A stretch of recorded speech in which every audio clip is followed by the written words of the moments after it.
The house sits on a quiet stretch of land, far from busy roads, far from curious neighbors.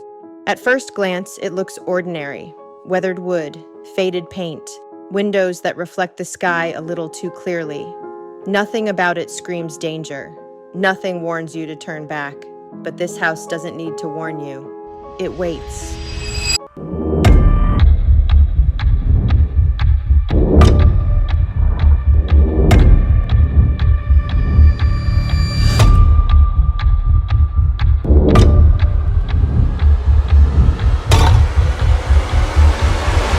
Long before it became known as a conjuring house, before investigators and cameras and whispered legends, the land itself carried a heavy silence. Locals avoided it without knowing why. Animals refused to cross certain boundaries. Horses would stop suddenly, refusing to move forward. Dogs would whine and pull away, their tails tucked, eyes fixed on something no human could see. In the early 1700s, the first family settled here, believing the land to be fertile and peaceful.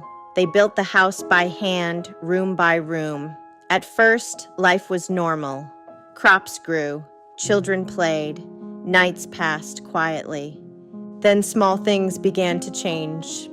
Footsteps were heard at night, even when everyone was asleep. Doors creaked open on their own. Shadows moved where no one stood. The family blamed animals, wind, old wood, until the children started waking up with bruises. Marks appeared on their arms and legs, dark fingerprints that no one could explain. One child claimed someone sat on their chest at night, pressing down so hard they couldn't breathe. Another said a woman whispered their name from the corner of the room. The parents prayed. They ignored it. They stayed. Within a few years, tragedy followed. A child died suddenly with no clear illness. The mother fell into deep depression. The father became distant, angry, violent. The family eventually left, abandoning the house without ever speaking of what truly happened inside. But the house remained.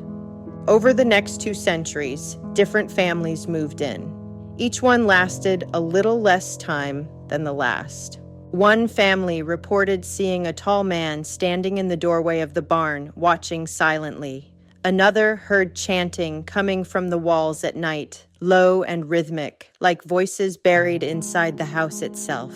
Women described feeling watched, followed from room to room. Then came the family that would make the house infamous. They moved in with hope, a fresh start, affordable land, a quiet place to raise children. The very first night, the dog refused to enter the house. No matter how much they pulled or called, the animal stayed outside, growling at the doorway. Eventually, they carried it inside. The dog spent the entire night whimpering, staring at the walls. Within days, strange smells filled the rooms, rotting meat, sulfur, smoke. They appeared suddenly and vanished just as fast. Doors slammed shut, objects fell from shelves, brooms lifted and flew across rooms. At night, the children woke screaming. They described hands grabbing them, voices whispering threats, faces appearing inches from theirs in the dark. One child said an old woman stood beside their bed every night, her face twisted, her eyes full of hate. The mother began noticing bruises on her own body, large, painful marks that appeared overnight. Scratches ran down her arms and back. She felt something push her, slap her, drag her across the floor. Then the voices started, not imagined, not vague, clear. A deep male voice spoke from the corners of rooms, from behind walls, from inside furniture. It told them to leave. It told them the house belonged to it. It said the land was claimed through blood. The family contacted investigators. When they arrived, the house reacted. Lights flickered violently. Doors slammed shut. Cold spots spread through rooms like invisible fog. During prayer sessions, furniture shook. Beds lifted. One investigator was thrown across a room by an unseen force. The entity identified itself, not as a ghost, not as a lost soul, but as something ancient, something that had never lived, something that had always been there. It spoke of sacrifices, of worship, of death. It claimed responsibility for the suffering of every family that had lived there, and it was angry. The investigators warned the family. This was not a haunting. This was an infestation, a presence that fed on fear, pain, and belief. The house was never meant to be lived in.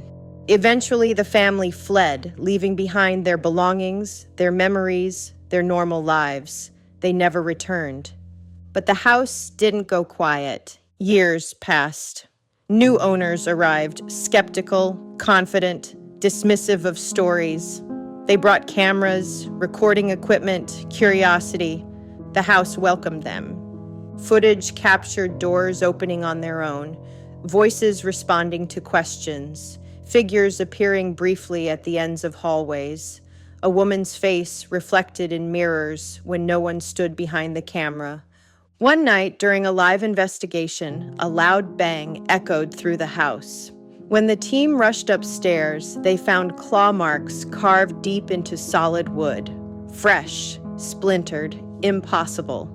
Another recording captured a voice whispering directly into a microphone, saying a single word. Mine. Visitors reported feeling sudden rage, sadness, dread. Some left in tears without knowing why. Others became obsessed, drawn back again and again, despite fear. The land itself seemed wrong. Grass refused to grow in certain areas. Birds avoided the property. The air felt heavy, thick, as if breathing took effort. Compasses malfunctioned.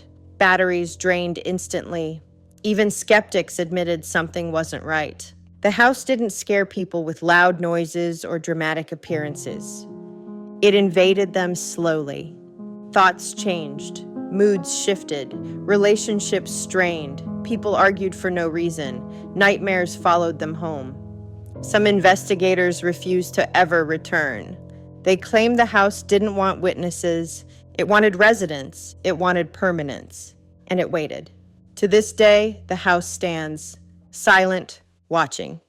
Those who visit describe the same feeling. The moment they step onto the land, something presses against them. A warning without words. A sense that they are being measured, judged. As if the house is deciding whether they belong there. And the most disturbing part isn't what people see or hear. It's what they feel. An overwhelming certainty that the house is alive. That it remembers every scream, every death, every prayer whispered in desperation. And that it isn't finished, because houses like this don't want attention. They want time. And sooner or later, someone always stays too long.